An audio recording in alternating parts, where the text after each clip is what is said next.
Welcome to Awesome Old Indies, where we take a look at indie games that are at least 5 years old and have either been forgotten about or never discovered in the first place.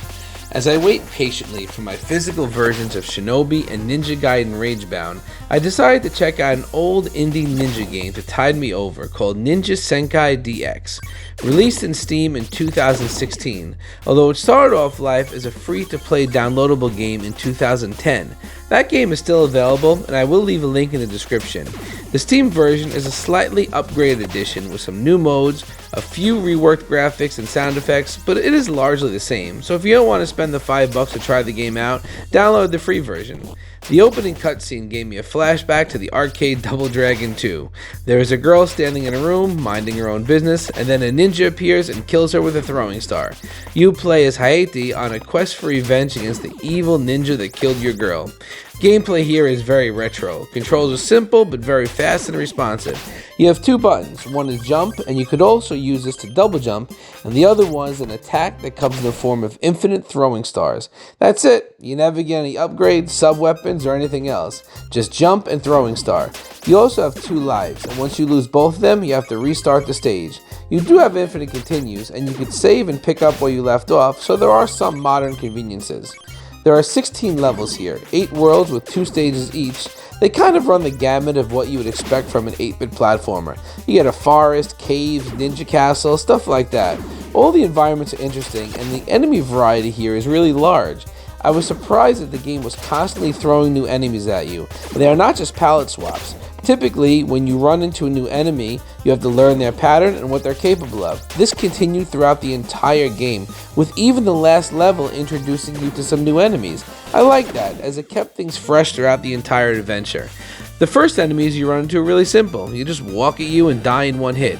But as you progress, you meet enemies that could block your shots, that shoot back at you, throw different projectiles, and they're really very varied in their behavior and aesthetics. Many also harkening to Japanese mythology, which was a cool touch. Enemy placement is generally solid, but you definitely get some of that classic dick move enemy placement that we have all come to love. And you know exactly what I mean when I say that. You're in the middle of a jump, all of a sudden some douche appears right in your jump arc to slam you to your death. The knockback in this game is real as well. We're not talking Ninja Gaiden levels bad here, but if you are near the edge or on a narrow platformer, be prepared to fall to your doom. Despite all this, I don't think this was an extremely difficult game. I died a few times, but was able to complete it fairly quickly. At the same time, it was hard enough to keep it interesting. It never got boring throughout its short adventure. You find the number of bosses here as well. These were all pretty easy. You fight this gate boss a handful of times throughout the game. His pattern doesn't really change, but the environment around him does, and that actually is enough to make the fights feel different. It still would have been nice to see a few more bosses. The only boss I struggled on was the last boss. He was a gigantic pain. I eventually kinda figured it out, but I died a ton before I did. All of this awesome 8-bit action is accompanied by a really nice soundtrack.